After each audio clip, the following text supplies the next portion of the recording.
timbunan sampah itu tuh menghasilkan gas metana kan. Dan gas metana itu ternyata 20 kali lebih poten daripada karbon dioksida untuk krisis iklim. Pemerintah daerah juga ngelihat bahwa memang kalau kita ngomong lingkungan kita harus talikan itu juga dengan ekonomi. Sampah itu dari 17 dari 20 provinsi yang kita lihat tuh ngomongin sampah. Nah nanti pertanyaannya adalah kalau dihirup beracun yang bahkan di Bandung, bukan Bandung, ada di daerah mana aku udah lupa. PPA-nya di situ meledak.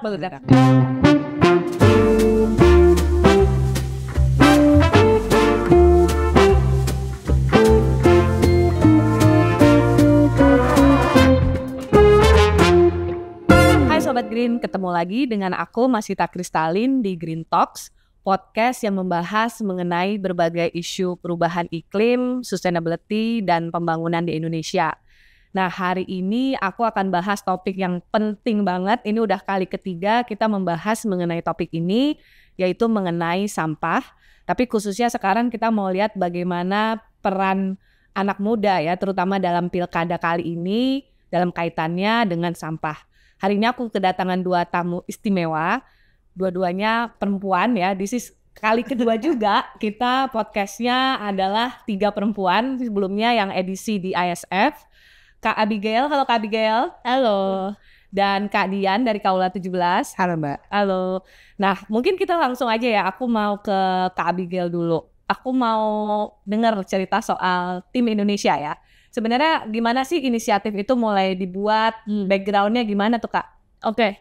Tadi tuh aku baru ngomong gitu bahwa aku bisa sih kata data tahu gitu. Aku ada di belakang tim Indonesia. Soalnya selain kata data belum ada nih yang notice mungkin ya. Buat gitu. advance ya tim kata data. Iya, jadi jurnalis investigatifnya lumayan oke nih ya. Tapi mungkin cerita sedikit. Jadi tim Indonesia itu sebenarnya adalah kampanye media sosial ya, yang emang sengaja kita lakuin mendekat atau menjelang pilkada. Karena kami sadari bahwa pengelolaan sampah itu banyak banget wewenangnya itu di pemerintah daerah. Jadi emang kalau misalnya mau ada sistem pengelolaan sampah yang oke, itu tuh harus datang dari pemerintah daerah gitu. Nah, tim Indonesia itu sendiri sebenarnya ada kolaborasi tentunya antara Warisap Indonesia atau WIWI itu yang medianya aku. Terus kita juga kolaborasi sama, kalau misalnya ngelihat di YouTube ada akun namanya Mr. Spherical. Itu jadi kita berdua nih emang kita made aware bahwa ada isu-isu sampah ini nih, ternyata kita mungkin selalu tahu lah ya bahwa isu sampah itu TPA udah numpuk, udah over kapasitas dan sebagainya. Tapi mungkin selama ini hanya aware bahwa mencemari lingkungan, bikin lingkungan jadi polusi dan sebagainya gitu. Tapi exposure pertama aku yang bikin aku rada kaget itu waktu itu Wiwi lagi bikin post tentang green gimana kayak kalau misalnya kita pengen make progress dalam green movement, itu kita perlu kolaborasi antara berbagai stakeholder. Jadi kita ada bikin satu post tentang itu. Nah, salah satunya itu tuh tim aku stumble upon a fact bahwa timbunan sampah itu tuh menghasilkan gas metana kan. Dan gas metana itu ternyata 20 kali lebih poten daripada karbon dioksida untuk krisis iklim. Dan 60% dari emisi metana kita Indonesia itu tuh dari tumpukan sampah kita. Dan itu tuh aku tuh kayak kaget banget bahwa wow, selama ini kita pikir mungkin batu bara, kita pikir listrik dan sebagainya itu tuh yang bikin deforestasi gitu, nggak bilang itu tidak bahaya ya, cuman kalau kita mikirin climate change kita mikir ke sana. Tapi padahal sumber yang bikin climate change lebih parah itu tuh ada di tumpukan sampah kita gitu. Itu yang jadi yang pertama.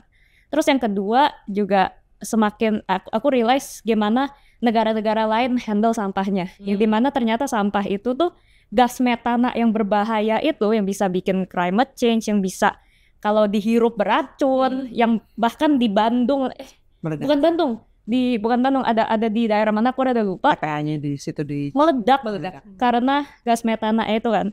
Tapi sebenarnya kalau di harvest dengan teknologi yang tepat, itu tuh bisa jadi sumber daya, bisa jadi bahan bakar, dan kalau misalnya sampah juga dikelola, bisa bahkan jadi listrik, bisa jadi bahan jalanan, bahan bangunan, sebagainya gitu. Dan it's a whole industry. Nah, selama ini kan pemerintah selalu bilang kita nggak ada dana gitu. Nah, terus ada studi yang kalkulasi kalau misalnya 1 tahun gitu, kalau misalnya sampah-sampah yang numpuk di Indonesia nih dikelola untuk jadi listrik, untuk jadi bahan bakar, itu tuh, dan ini kayak sangat konservatif ya gitu. Itu kira-kira bisa menghasilkan revenue ya, bukan profit ya. Revenue itu 130 triliun rupiah, kira-kira sekitar gitu. Itu bisa jadi 2 IKN. Ya, maksud aku kayak, wow, ini kita ada sumber uang yang numpuk aja nggak diapa-apain gitu. Nah ini kan, jadi menurut aku sangat tidak masuk akal untuk pemerintah nggak prioritasin ini gitu. Karena ini nggak cuma soal kesehatan, lingkungan, dan hak asasi manusia, tapi soal cuan gitu. Nah bingung nih kenapa nggak diprioritasin. Nah jadi kita pikir yaudah nih udah mau menjelang pilkada, kita kolaborasi, kita gimana ya supaya kita jederin aja gitu loh, supaya banyak yang biar angkat suara, terus banyak yang ngomongin lah.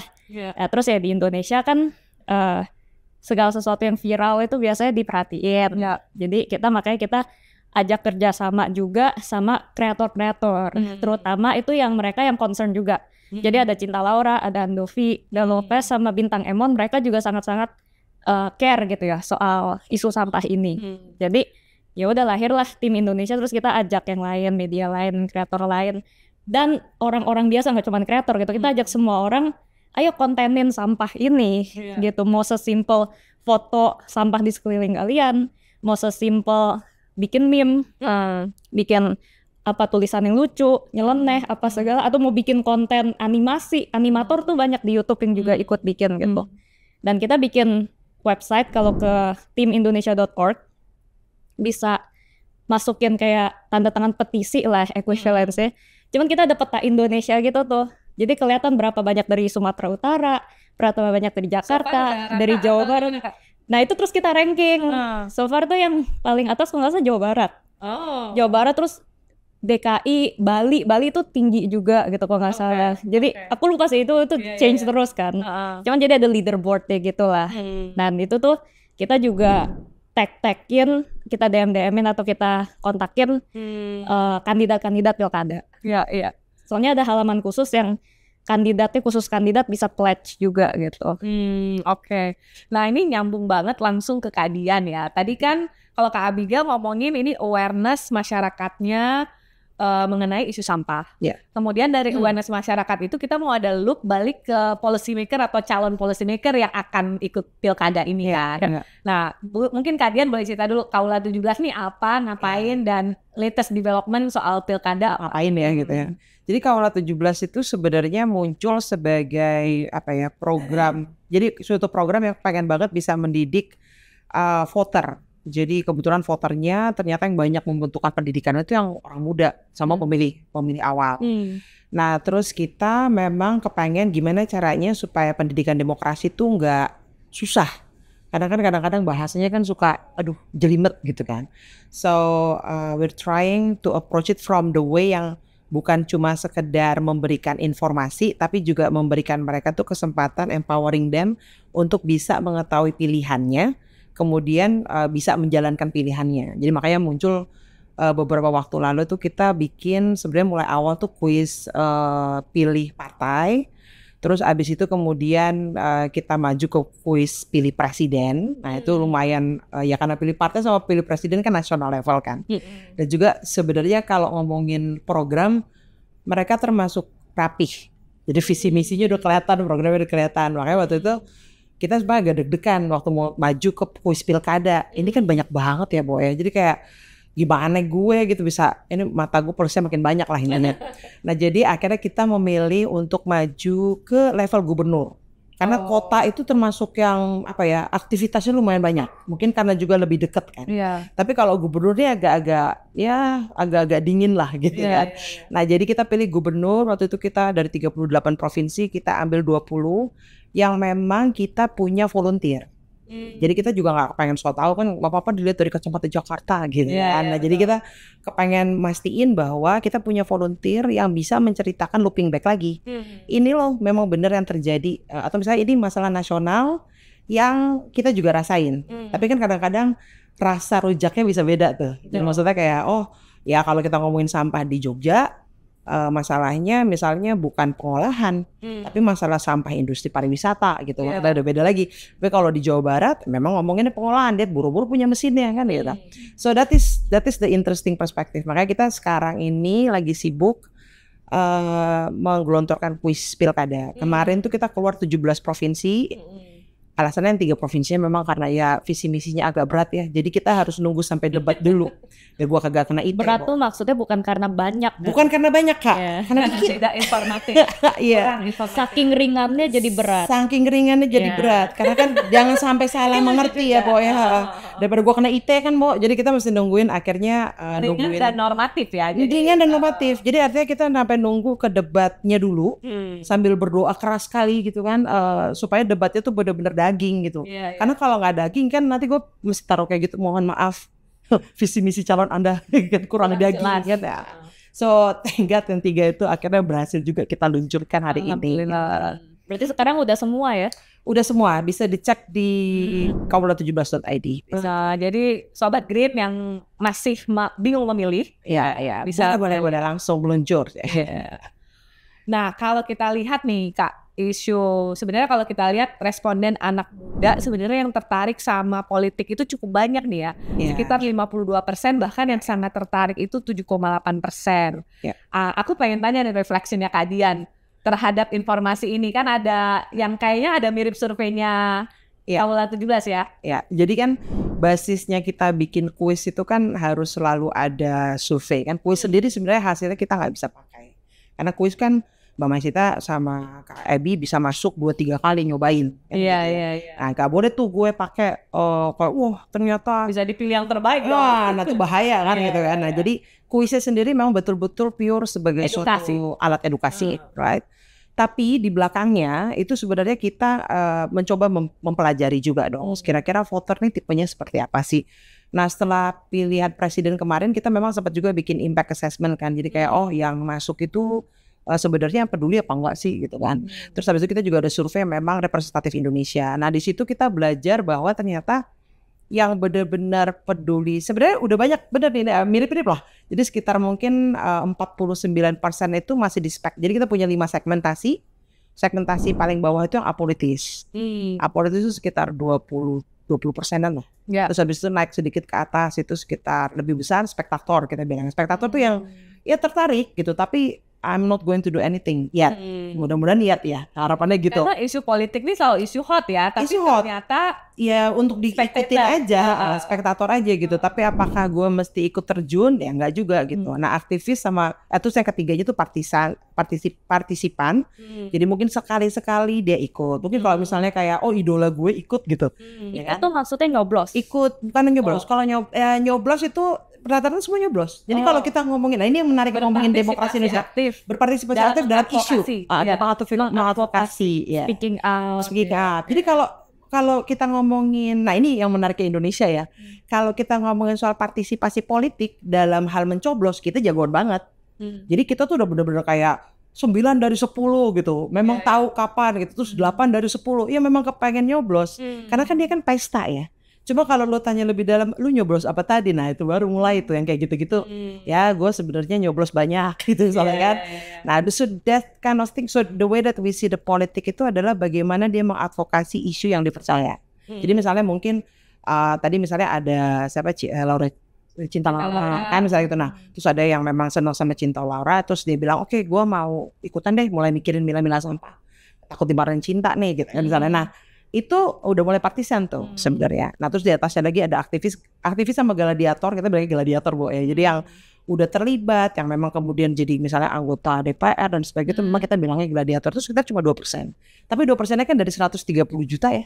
Jadi it's quite a big amount of people anyway gitu. So yeah, we see the same thing, totally the same thing. At the same time yang menarik adalah kalau ngomongin lingkungan, terlepas apakah itu sampah atau yang lainnya, sebenarnya anak muda, terutama anak muda tuh udah banyak yang doer. Jadi kalau ini kan tadinya kan kayak segitiga. Kalau yang apa namanya lingkungan tuh udah justru banyak yang mau melakukan. Tengahnya banyak. Jadi ini sebenarnya ladang yang luar biasa ya. Gue setuju banget kalau misalnya dibilang oke, it's time to actually make a cuan out of it kan gitu ya, tim Indonesia bilangnya gitu. So yeah, I think it's an interesting point ya. Lingkungan ini sebenarnya mungkin juga karena pengaruh iklim yang luar biasa berubah. Tapi ini quite the opposite dari yang aku sense ya. Jadi yang kita sense adalah selama ini isu lingkungan itu berita susah senang. Karena dia kalau Abi bilang tadi adalah isu-isu yang apa? Privilege. Cuman orang-orang privilege yang sempat mikirin ini, atau kita bilangnya isu niche gitu kan. Tapi kalau politik dia cukup naik. Tapi begitu disurvei, ternyata politik itu naik di level spectator atau orang yang baca berita. Jadi piramida politik itu begini. Tapi kalau piramida lingkungan trapesium gini, gitu kan? Bukan piramida lagi dia. Udah mulai trapesium. Jadi walaupun niche, doernya cukup banyak di wilayah niche tersebut ya. Jadi menurut aku sih mungkin juga karena walaupun apa namanya, mungkin udah mulai karena juga ya banyak terjadi perubahan iklim ya, terus 3 tahun terakhir udah berasa 3 tahun terakhir kan kita kena panas mulu ya. Maksudnya itu juga menjadi pembicaraan terus penerus. Sampah kayak dirimu bilang tadi itu kan jadi luar biasa, polusi, bau dan sebagainya. So it's very close to us. Nah, tapi kalau lihat ini nih Kak Abi ya, data mengenai sebenarnya topik-topik apa sih yang dilihat saat ini yang paling hot gitu ya. Lingkungan itu termasuk cukup bawah, yang paling atas pastinya yang lebih relevan ke kita, pendidikan, ekonomi, pekerjaan. Ada reflection nggak Kak Abi? Iya, tadi yang dibilang isu lingkungan itu adalah isu privilege, itu tuh maksudnya itu isu yang secara general dipikirin oleh orang-orang yang punya luxury untuk memikirkan itu gitu. Maksud aku ketika kita nggak bisa salahin juga banyak orang-orang gitu, orang-orang muda gitu, yang dimana ketika mereka mikirin besok makan apa aja atau mikirin harus ngidupin keluarga, banyak apalagi mungkin yang sandwich generation dan sebagainya, itu tuh mereka tidak punya kapasitas mungkin untuk memprioritaskan, mengadvokasikan isu lingkungan gitu. Nah kalau misalnya ngelihat ini kan tadi ini survei oleh Kaula di Q4 ya, Q4 2024. Tadi juga kita udah sempat ngobrol ya sebelum Jokowi bahwa emang bulan-bulan ini itu tuh ketika mass layoff terjadi. Jadi banyak banget pemecatan yang terjadi gitu. Terus abis itu berita soal banyak kelas menengah yang turun kelas, yang udah bukan di kategori yang lagi sebagai kelas menengah karena kesulitan ekonomi, karena kesulitan cari lapangan pekerjaan dan sebagainya. Dan topik soal kurikulum merdeka ya, pendidikan dan sebagainya itu lagi hot topic banget gitu ya. Jadi ini mungkin harus dipertimbangkan juga timing surveinya dan apa yang lagi rame gitu. Dan oleh karena itu aku nggak heran kalau misalnya quarter 4 2024 tuh pendidikan, ekonomi, pekerjaan itu tuh top 3 gitu. Dan lingkungan ini interpretasi ya, maksudnya ketika orang tuh sangat khawatir soal ekonomi, biasanya mereka akan tidak punya kapasitas untuk mikirin atau prioritasin lingkungan gitu. Kalau dikasih pilihan pendidikan, ekonomi, pekerjaan itu kan primer banget gitu loh. Nah tapi kalau misalnya tadi spesifik soal isu sampah gitu ya, ketika ini tebakan aku gitu, ketika orang dikasih lihat survei seperti ini, kata lingkungan tuh pasti yang langsung muncul di kepala tuh pohon, abis itu hutan gitu ya. Jadi mikirnya kayak deforestasi mungkin, atau penanaman gambut gitu, nggak tahu lah apa gitu. Jarang mungkin mereka langsung polusi udara atau misalnya sampah gitu. Padahal kalau misalnya kita, mungkin kalau satu kategorinya itu dikasih sampah gitu misalnya, itu bisa lumayan tinggi. Karena sampah itu kan sangat dekat, dan dekatnya itu nge-invade indera kita ya. Kalau misalnya bau, kalau TPA-nya over kapasitas, terus habis itu berceceran di mana-mana, itu kan manusia kan sangat sensitif tuh sama hal-hal yang bau, geli dan sebagainya gitu. Itu jadi sebenarnya dekat banget. Jadi mungkin itu sih. Nah sebenarnya Kaula 17 tuh udah ada ya survei. Mungkin kita bisa lihatkan graf berikutnya.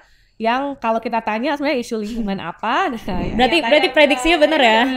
Pengelolaan Jadi, sampah, polusi benar. masuk. Iya. Jadi itu memang per kuartal yang kita bikin. Jadi Iya, kayak iya. tadi bilang kita memang punya survei-survei kecil yang kita lakukan tiap quarter untuk capturing issue sebenarnya.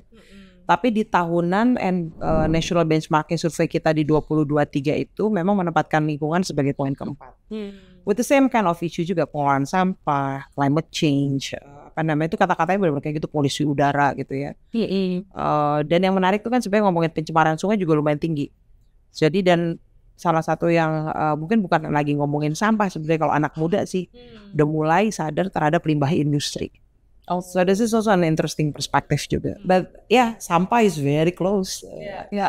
Everybody has a problem. Aku pengen nanya nih Kak, mengenai pilkada sekarang kan. Kadian kan ngeliatin visi misinya orang-orang yang masuk ke pilkada kali ini kan. Yes. Nah boleh dong diceritain tadi kan, wah ada yang jelas, ada yang kurang jelas, ada yang mudah, ada yang sulit. Iya. Secara umum visi misinya tuh kayak apa sih kalau yang terkait lingkungan, dan mungkin specifically aku mau tanya sampah. Kalau lingkungan sih sebenarnya bukan sesuatu yang nggak dipegang. Bahkan sebenarnya menariknya ya lingkungan jadi kan kalau 17 itu punya 4 attention actually. Issue attention yang selalu kita survei walaupun misalnya nggak ada cerita atau isu apapun di daerah itu. 1 lingkungan, 2 gender, 3 HAM, dan 4 korupsi kan. Nah interesting adalah kalau gender, HAM, korupsi itu nggak terlalu ramai dibandingkan lingkungan. Oh gitu ya? So it is interesting right. So karena kayak tadi poinnya Ebi juga tuh, jadi pemerintah daerah juga ngelihat bahwa memang kalau kita ngomong lingkungan kita harus talikan itu juga dengan ekonomi. Sampah itu dari 17 dari 20 provinsi yang kita lihat tuh ngomongin sampah. Nah nanti pertanyaannya adalah waktu kita ngomongin sampah tuh kita ngomongin sampah dalam bentuk apa nih kan gitu ya. Jadi rata-rata memang ngomonginnya, kalau Bali itu misalnya salah satu yang lumayan maju, salah satu kandidatnya point out bahwa harus ada inovasi terkait pengolahannya. Jadi bagaimana caranya untuk membuat itu menjadi bagian dari perkembangan ekonomi lah kira-kira gitu. Tapi misalnya kalau Jawa Barat itu masih ngomongin tempat sampah terpadu. Gitu. Jadi maksud gue kayak come on dude. It's supposed to be even bigger. You have around like 30 million people gitu kan. Jadi maksudnya pembicaraan itu masih di situ. Ada beberapa kota-kota lainnya yang kelihatannya juga masih menyerahkan pengolahan sampah itu pengolahan sampah mandiri. Jadi dibalikin lagi nih ke orangnya, lu dong yang kerjain gitu.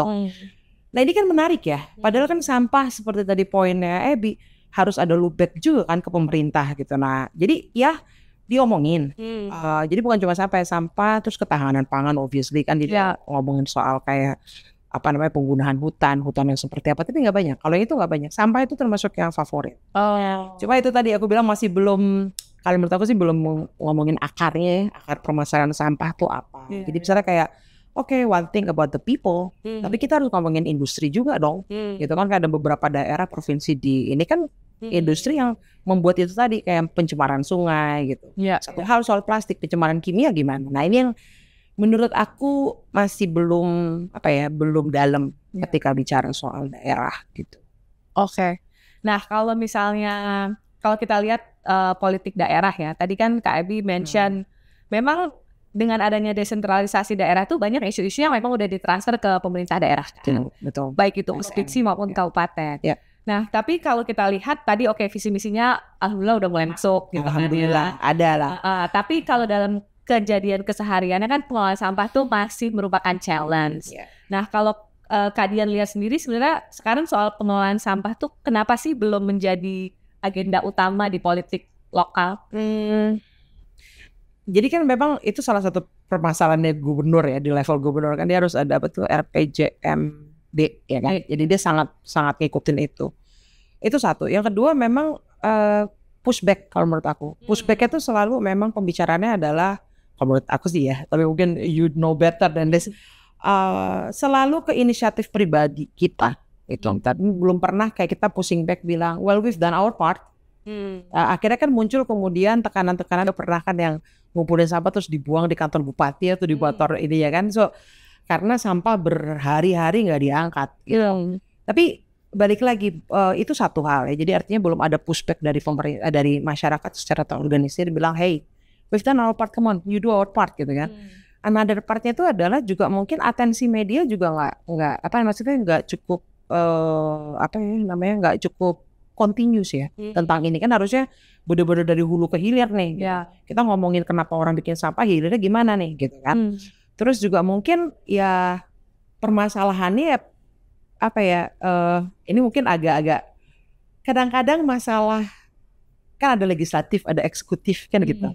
Eksekutifnya kan harus ada yang nyentil-nyentil mulu kan. Nah kalau misalnya fungsi legislatifnya temenan banget sama eksekutif kan jadi masalah. Jadi ketika kejadian-kejadian seperti yang di Jogja itu, atau misalnya ada beberapa tempat yang lain, bukannya di Jogja kan, kejadian sampah ini sering terjadi, nggak diangkut dan sebagainya. Masyarakat marah dan yang mereka lakukan adalah mereka melakukan aksi tersebut. Di mana posisi eksekutif, legislatif ya yang harusnya kemudian menyuarakan DPRD-nya, kan yang harusnya bisa bilang halo, you need to do something. Jadi menurut aku ini tuh memang ya mungkin kalau katanya itu harus kolaborasi stakeholdernya mesti kencang kali ya untuk ngomongin, untuk nge-push supaya ayo you already put it there. Kamu udah taruh di visi misi, ayo dijalanin dong. Nah ini juga sebenarnya sebab kita taruh ini juga ya di kuis pilkada. Kita niatin gitu walaupun visi misi short gitu kan. Kenapa? Supaya bisa menjadi awalan yang penting buat masyarakat daerah, mulai dari personal sampai kemudian organisasi, CSO, bahkan mungkin mudah-mudahan partai politik masing-masing daerah gitu untuk bisa bilang you've promised us this, come on make it happen. Itu menurut aku ya. Memang sih pengelolaan sampah itu mungkin Sobat Green yang belum nonton, kita sebelumnya udah bahas mengenai retribusi sampah Jakarta. Di situ kita bahas pembahasan manajemen sampah as a one loop ya. Tadi kan Kak Dian bilang kalau bahas TPST doang ya belum cukup, karena itu memang satu hal dari ekosistem pengelolaan sampah yang from end to end. Nah di tim Indonesia ini aku pengen nanya, tadi kan Kak Abi udah cerita latar belakang kenapa bikin tim Indonesia dan segala macam. Aku pengen nanya gimana sih mengajak anak muda, what did you do untuk membangun awareness anak muda ini sampai 1 juta lebih bahkan ya. Jago di sini. Ya. No, belum 1 juta. It will be. Iya. Jadi sebenarnya sih kita strateginya itu kan kita bermain di sosial media ya. Jadi social media campaign. Kita lihat jadi kalau misalnya social media campaign itu tuh semakin banyak engagement dan virality gitu. Dan kalau misalnya kita ngomong viralitas, itu tuh kan kata viral tuh sebenarnya dari virus ya. Jadi viral tuh sebenarnya nggak sekedar trending yang dimana banyak likes and comment, tapi orang replicate itu kayak virus mereplikasi dirinya gitu. Jadi kita pengennya tuh orang bikin konten-kontennya sendiri soal si topik sampah ini. Nggak bisa cuma kita sendiri yang bikin konten menunggu share gitu. Harus orang lain juga ikut gerak, bikin sendiri untuk komunitas-komunitasnya, dan nggak cuma kreator, nggak cuma media, tapi masyarakat setempat juga gitu di berbagai daerah, ngomongin secara spesifik di daerahnya sampah gimana gitu. Jadi yang pertama tentunya kita bikin konten-konten yang lucu, karena yang aku perhatiin ya, kita nggak bisa bikin orang semangat untuk melakukan sesuatu kalau kita cuman ngandelin emosi marah terus. Orang kalau dikasih headline atau konten yang bikin mereka marah, mungkin sekali 2 kali mereka share. Tapi habis itu mereka akan unfollow atau block atau mute akun kita karena bikin mereka stres. Itu sering terjadi gitu. Jadi soalnya kan mental health-nya mereka juga kayak aduh jadi stres nih. Ya, mute gitu, terlalu negatif gitu ya. Nah, jadi emang untuk yang lebih continue sustainable itu tuh harus kita nyentil emosi lain yang lebih positif, yaitu either mereka merasa inspired atau they think it's funny atau relatable. Oleh karena itu waktu itu ya kita bikin konten itu yang kayak kalau misalnya sama Cinta, Bintang sama Andovi itu yang bikin anger translator yang mereka marah-marah apa ya, kita bikin lucu banget ya. Lucu ya. Artinya goalnya tersampaikan ya. Terus abis itu juga kita bikin website-nya kalau dilihat sangat colorful dan lucu, bisa ada leaderboard-nya, mereka bisa balap-balapan begitu ya. Terus habis itu kita juga encourage banyak animator dengan animation gemes mereka gitu. Terus habis itu kita juga bikin lomba-lomba memes tentang sampah yang kocak-kocak. Jadi emang apa ya, kita serahin ke banyak kreatornya dengan kreativitas mereka masing-masing. Tapi kita menghindari tipe-tipe konten yang menggurui, yang bikin orang marah, yang kayak lihat nih negara lu kayak begini, kayak enggak gitu loh gitu. Udah gitu ya, capek Bu. Capek gitu. orang gitu, apalagi udah lelah lah gitu ya. Jadi kita keep it light, relatable, funny. Jadi lebih kayak gitu, dan we find tipe-tipe konten kayak gitu longevity sama sustainability lebih lama. Jadi dengan kreativitas dan sebagainya. Jadi strategi kita sih gitu, dan kita juga manfaatin apa ya, influence dan the power of content. Karena kadang orang ya cuma bikin konten sosial media apa sih gitu, hey tim ses kandidat tuh pada mantau loh gitu. Kandidat pada mantau nih trennya gitu, karena kita kandidat itu kan kita nggak bisa apa ya, ketika kita mau orang melakukan sesuatu, kita nggak bisa cuman do it because it's the right thing. Ideally bisa kayak gitu, tapi usually nggak bisa. Kita harus appeal ke self interest mereka. Kandidat self interestnya apa? Menang. Menang kan? Menang itu apa? Votes, dukungan, exposure. Nah jadinya kita harus create demand dulu nih. Apakah isu sampah banyak yang pengen diprioritasin? Apakah banyak yang demand? Apakah ini dikonsider isu yang seksi yang dimana satu kandidat ngomong dia akan dipilih? Nah kita harus bikin sense itunya dulu, baru mereka akan nengok gitu. Dan abis itu juga kita sadar bahwa politisi mereka mungkin ya mau nih melakukan ini misalnya, tapi nggak tahu mulai dari mana. Nah makanya kita di website Tim Indonesia juga kita taruh resources yang dimana organisasi-organisasi konsultan yang siap untuk bantu mereka, tinggal di kontak udah ada listnya resourcesnya semua untuk politisi di situ. Terus kita juga bikin satu halaman khusus untuk politisi, naruh muka mereka yang dimana mereka janji pledging lah gitu. Ya kayak misalnya yang paling pertama pledging tuh Pak Pramono. Habis itu RK juga udah gitu, terus ada beberapa juga yang bukan dari Jakarta gitu, dan mereka bikin konten gitu. Nah itu kan karena kita kasih mereka platform. Kita nggak cuman ayo lakuin gitu, tapi kita enggak, ini nih timbal balik itu ada ini gitu. Jadi emang kita tuh harus memainkan apa ya, kayak ya self interest juga gitu. Terus abis itu messagingnya kan biasanya mungkin nggak tahu ya, kalau misalnya messaging sampah tuh mungkin rada fear mongering ya, rada ngambil angle tuh yang nakut-nakutin, dimana kalau begini terus udara akan beracun apa gitu lah, meledak atau dikasih foto-foto yang seram gitu. Nah kita kan ambil angle-nya ini ladang duit, malah ke opportunity gitu, yang dimana nggak cuman ladang duit untuk pemerintah, tapi kalau dikelola dengan tepat, ini bisa jadi sumber penghasilan untuk masyarakat setempat juga loh. Gitu. Yang artinya kalau kalian bakar sampah, kalian bakar uang. Gitu. Karena ada isu yang di masyarakat juga kan, nggak cuma di pemerintah. Gitu. Jadi in general, I guess kalau misalnya ditanya strategi apa, kita menghindari narasi-narasi fear mongering dan yang menakutkan atau yang bikin marah, yang depressing. Yang lebih gitulah, doom, negatif emotion lah ya. Iya, dan kita lebih mainnya kok ini opportunity yang gede, ini doable, ini sangat ada solusinya, dan ini fun gitu. Ya. Nah ngomong-ngomong soal yang ikut pilkada nih, kalau kita survei ya, kalau kita tanya, sebenarnya kan anak muda ini adalah a big part of the voters yang mereka harus kejar. Nah mereka tuh kalau ditanya gimana kamu menarik anak muda, jawabannya nih suarakan kepentingan, cara berkampanye, mencalonkan caleg muda. Nah tapi aku mau tanya nih ke Kak Dian ya, kan mereka udah aware bahwa golongan muda care about climate ya, dan golongan muda itu sebenarnya juga a big part of what they wanna see gitu kan, votersnya mereka. Nah tapi mereka aja nih yang partai politik dan calon-calon pemimpin kita ini. Nah tapi kan isu-isu sampah dan lingkungan tuh kayak kita bilang tadi rankingnya masih cukup di bawah ya.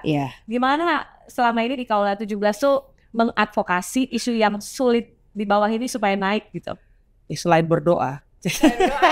Religius kita hari ini. Sebenarnya sih ya poin-poinnya Ebi tuh benar ya. Maksudnya kalau kita di Kaula 17 tuh selalu bilang bahwa kita nggak boleh menggurui. Jadi maksudnya kita tuh harus nyeritain dulu akar masalahnya apa. Kadang-kadang tuh orang suka memang langsung loncat. Jadi kayak misalnya katakanlah yang darurat kemarin itu ya kan semua udah ayo mbak kita naikin. Pertanyaan gue yang pertama adalah do you even know why? I think we need to understand why-nya dulu nih gitu. Nah, waktu kita naikin why-nya, I think WhatsApp with Indonesia doing it in English gitu kan. Terus habis itu kita waktu itu pertama Indonesia, terus habis itu nggak lama beberapa naikin juga. But viralnya cepet. Karena memang yang dibutuhkan itu kan pertama ya tadi aku bilang si yang nontonnya, yang spektator kan banyak nih. Tapi kan bukan berarti mereka nggak beraktivitas. Mereka rebahan juga sampai sharing kan gitu. Nah mereka butuh ngerti dulu nih gitu. Nah jadi kalau menurut aku cara pertama itu selalu mencari posisi nggak asumsi. Mereka udah tahu apa sih? Bisa aja mereka udah tahu lebih dalam dibandingkan yang kita pikir mereka tahu gitu kan. Kemudian ya memang tadi menyediakan berbagai macam variasi konten. Karena balik lagi ini tuh kan generasi pencipta. Kalau aku sih bilangnya gitu ya. Gue ngeliat anak gue generasi alpha gitu. He made a lot of things. Canva gue dibikinin dia kan gitu ya. Maksudnya banyak hal yang the way that I said, dude, you do it better than me gitu. Dan mereka tuh cuma perlu dikasih pemantik. The way that we see ourselves, man, I never take our movement like there's nothing so serious about it. The jobnya itself sangat serius. Tapi movement kita tuh harusnya juga bisa saling kolaborasi karena tadi lagi ya, apalah arti sejuta gitu. Kemarin kita kuis Pilpres ada 1,8 juta terus kenapa? Masih banyak 130 juta lain yang masih harus dikejar kan gitu ya. Jadi memang penting banget untuk bisa saling juga mencari tahu. Jadi misalnya kalau katakanlah level cover 17 ya memang kita kepengen nyeritain ke para spektator gitu. Nah mungkin di level partisipannya ada tim Indonesia, ada lagi. Jadi kita harus memberikan berbagai macam kesempatan buat anak muda untuk bisa terus aktif dan juga membuat dia jadi punya komunitas. Sekarang ini kan sebenarnya yang paling kenceng kan komunitas ya Bu. Komunitas hobi lah, komunitas basket lah, lari lah, apalah. Maksud gue mereka yang kenceng loh dibandingin kalau misalnya kita ngomongin mari kita memerangi apa gitu ya. Jadi mungkin juga cara kita memandangnya juga harus lebih lintas isu. So what Abby did actually is perfect, like instead of like bringing it into the fear of death kan gitu. Ya kalau ngomongin death mah generasi dia mah banyak deathnya gitu kan ya. Nah kalau kita ini kan ya maksudnya maybe that's the good thing. Instead of like making it always because of like the doom gitu kan. Tapi gimana caranya itu jadi opportunity totally jam. Jadi kalau kita sih yang sulit-sulit memang kita selalu cari tahu dulu. Makanya memang base kita tuh soal survei cari tahu dulu mereka ngertinya apa. Karena lagi-lagi ya angkatan di bawah ini nih belajarnya bukan cuma sama guru. Iya. Dia belajar dari mana aja gitu. Nah itu juga yang kita harus hormati. Nah cara mentranslate hasil riset-risetnya ke golongan ini gimana? Anak muda? Sebenarnya kalau kita sih berusaha kalau kita sih memang ngeliatnya sosial media masih powerful ya maksudnya. Cuma I think at the end of the day kita selalu berpikir everybody can be a creator. Jadi gimana caranya supaya hasil kita itu kita selalu berusaha untuk cari feedback sebenarnya. Lu ngerti gak sih kalau kata-katanya begini gitu. Jadi kayak misalnya di visi misi itu banyak banget ngomongin ekonomi hijau. Ekonomi hijau, ekonomi biru, ekonomi sirkular. Lebih pada jargon dulu ya. Jargon dulu kan, selalu jargon. Jadi kita biasanya selalu kayak, lo tau gak? What do you mean by it? Exactly. Ekonomi hijau karena gue hari ini pakai baju hijau gitu kan. Ekonomi yang disebabkan karena baju hijau atau bagaimana gitu. So I think at the end of the day kita selalu berusaha untuk melihat dari kacamata. Makanya di Kaula tuh sekarang kita juga berusaha untuk belajar bahkan dari anak-anak SMA gitu ya. Maksudnya anak-anak SMA, SMK terus kita bahkan ngomongin kayak apa sih yang dibutuhkan untuk bisa berpikir opportunity kayak tadi. Jadi sebenarnya juga ngeliatin ya teman-teman yang memang selalu come up with the first inisiatif gitu kan, kayak dari mana sih cara mereka melihat ini, itu kan interesting juga. Terus bagaimana supaya bisa jadi virus yang bukan hanya, nah ini yang sebenarnya satu hal sosial media ya, tapi questionnya adalah bagaimana itu bisa terrefleksikan kan dalam nah salah satunya kalau di kita ya memang public policy. Jadi sejauh mana kita memberikan kesempatan buat orang-orang muda ini untuk bisa punya suara, apakah melalui musrembang nantinya atau apa gitu kan. Nah ini yang harus kita kejar. Kalau gue sih pengen ngejar partai politik kadang-kadangnya kayak ayo dong bikin pendidikan politik yang benar gitu, ya pengkaderan yang benar. Jadi kita bisa terus membuat ada kayak harapan gitu loh. Iya, betul. Bisa dan ada minimum requirement pengertian terhadap servis dasar kepada semua calon kepala daerah. Tolong, itu mungkin harus dicatat. That will be great sih. Betul. Jadi kalau gue 5 tahun lagi visi misi nggak kepengen ini botak-botak kepala tengah gue gitu kan kalau bisa. Nanti tambah lagi visi aku. Nah, tapi dari tadi kan kamu cerita di website, itu kan para calon kepala daerah ini kan juga ada responnya, mereka juga create something gitu ya. Kan kita creating demand by doing this advocacy lah ya di Kaula 17 di tim Indonesia, kita creating the demand. Tapi kan next iteration yang kita harapkan para calon ini memasukkan itu menjadi visi misi mereka dalam memerintah kan. Nah, sejauh ini yang kamu lihat challenge kita untuk membuat mereka masukin isu-isu lingkungan atau in particular sampah, itu apa sih? Dari ini kan udah ada pengalaman dan lihat responnya ya sejauh ini. Iya. Tebakan aku sih karena investasinya harus besar. Jadi emang yang punya wewenang itu adalah pemerintah daerah. Tapi untuk bisa bikin misalnya se-efisien negara-negara di Eropa, for example, atau di Singapura gitu ya, itu perlu emang ada sinergi sama pemerintah pusat karena itu biayanya besar sekali investasinya. Dan mungkin baru akan balik modal kan setelah itu operasional gitu ya.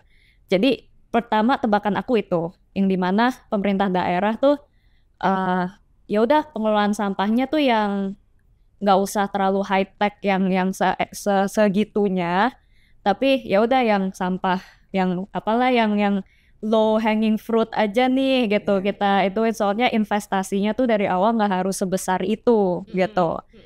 Tebakan aku itu. Lalu yang kedua, mungkin walaupun nanti dia invest segitu bisa balik ke segitu, bisa jadi balik ke segitu ya pas pemerintahannya udah orang beda kan. Ya. Nah bisa jadi yang dapat pujian bukan dia. Nah ini kan ada isu-isu politik gini nih. Ada gap pujian. Dia nimbang nih cost benefitnya masuk nggak nih untuk saya gitu. Terus habis itu yang ketiga aku juga rada suspek. Tapi ini semoga salah ya. Ini suspek doang gitu. Yang dimana mungkin mereka ya kalau misalnya sampahnya udah beres nggak dapat anggaran buat sampah dong. Kayak bencana dong. Kan tadi selama masih ada masalah sampah di daerah dia bisa minta terus nih, ayo dong naikin anggaran saya sini supaya ini gini. Itu kan banyak yang pemikirannya masih kayak gitu sebenarnya sayangnya gitu. Nggak semua, tentu nggak semua dan ini kan hanya tebakan bisa salah gitu ya. Cuman ini aku curiganya hal-hal seperti inilah. Jadi balik lagi ke konflik kepentingan, ke hal-hal politik dan kita mungkin nggak bisa deny bahwa ada mafia-mafia yang untung dari sampah-sampah ini. Gitu. Misalnya aja waktu itu aku inget banget pas dulu udah beberapa tahun yang lalu gitu pas pemerintah pengen ban single use plastic bag, itu tuh yang menentang paling keras itu perusahaan recycling yang mereka bikin kampanye anti kebijakan itu karena mereka untung dari banyak single use plastic bag gitu. Nah ini jadi mungkin ada konflik-konflik kepentingan di sini yang kita nggak tahu, gitu kan. Jadi, tapi again gitu, menurut aku hal-hal seperti ini adalah hal-hal yang seharusnya udah ketika seseorang pengen jadi pejabat publik, yang dimana tugas mereka adalah mengelola daerah mereka, mengelola negara ini supaya jadi lebih baik. Seharusnya self-interest seperti ini nih sangat-sangat adalah alasan yang sangat petty untuk dibilang ini alasannya kenapa gue nggak bisa maju lah gitu, nggak mau ngelakuin gitu. Nah ini ya itu kerjaan kalian gitu, kalian pejabat publik harusnya sudah bisa move past that dan ngelihat lebih big picture. Janganlah kalian stuck, oh ya saya di sini cuma pengen begini gitu. Tapi unfortunately kita nggak bisa deny bahwa masih banyak yang stuck di pemikiran itu gitu. Itu jadi tebakan-tebakan aku resistance paling kuatnya tuh mungkin di situ. Walaupun mereka bisa lihat projectionnya, oh ini ada bisa untung gede, ini masyarakat banyak yang mau dan sebagainya. Itu utama, habis itu yang secondary, tertiary mungkin itu kayak lack of knowledge, belum tahu caranya dan sebagainya lah. Oh atau misalnya, oh dia udah harus ada prioritas A, B, C, D karena waktu itu ada yang nyumbang gitu ya, nggak tahu gitu kita kan ada banyak alasan lah gitu. Cuman menurut aku itu tetap aja itu udah tugas kalian. You need to figure it out. Gitu. Tapi kalau kayak gue seneng banget tuh yang dia nyuruh ada pledging gitu kan. I think that can be the first step. Apalagi kalau memang bisa diterusin gitu ya, maksudnya itu bisa jadi call out yang call to action yang gede juga tuh.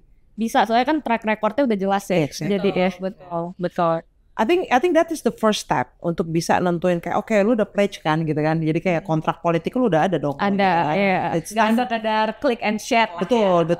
Dan apalagi kalau daerah-daerahnya kayak Jakarta, Jawa Barat itu kan menarik ya, karena beberapa partai-partai alternatif kan juga lumayan kuat. So that's something like definitely can be done. Tapi kalau misalnya nih anak muda udah naik awareness terhadap sampah, orang-orang yang ikut calon-calon kepala daerah juga udah naik.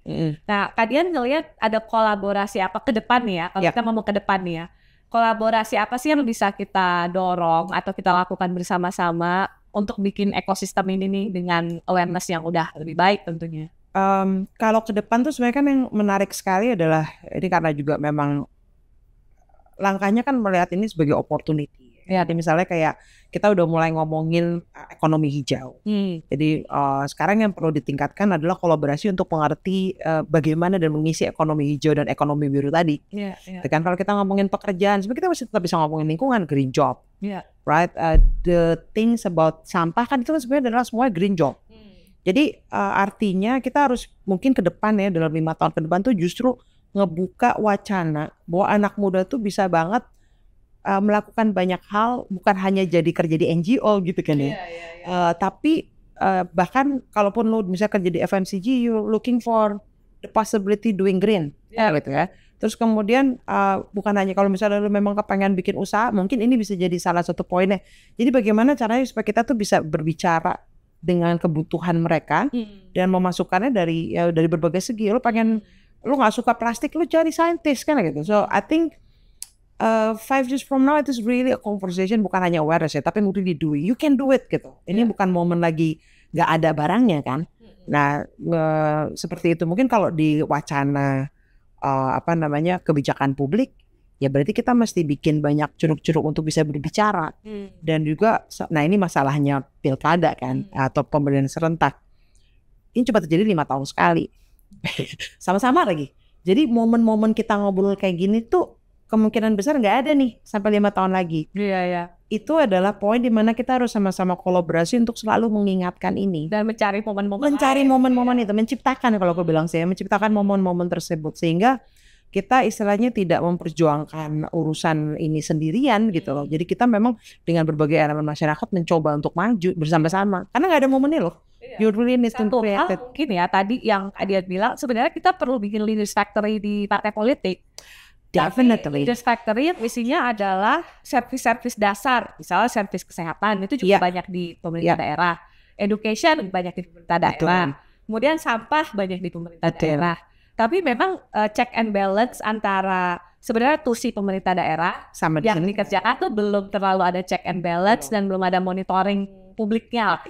Nah tapi at least dari isu-isu ini setidaknya ini kita udah bikin monitoring publik terhadap apa yang mereka janjikan. Sudah ada belum checklistnya yang kita anggap penting ya. Kemudian mungkin 5 tahun lagi kita lihat, oh have you done this, have you done that. Atau mungkin menciptakan momentum setiap tahun kita bisa lihat reflect back to visi misinya. How far it's already go. Sebenarnya sih kalau misalnya kalau kita ngomongin research ya, what we can always do adalah index and evaluasi. Kalau kita udah tahu nih sekarang misalnya sampah, polusi, terus kemudian permasalahan limbah itu selalu jadi masalah.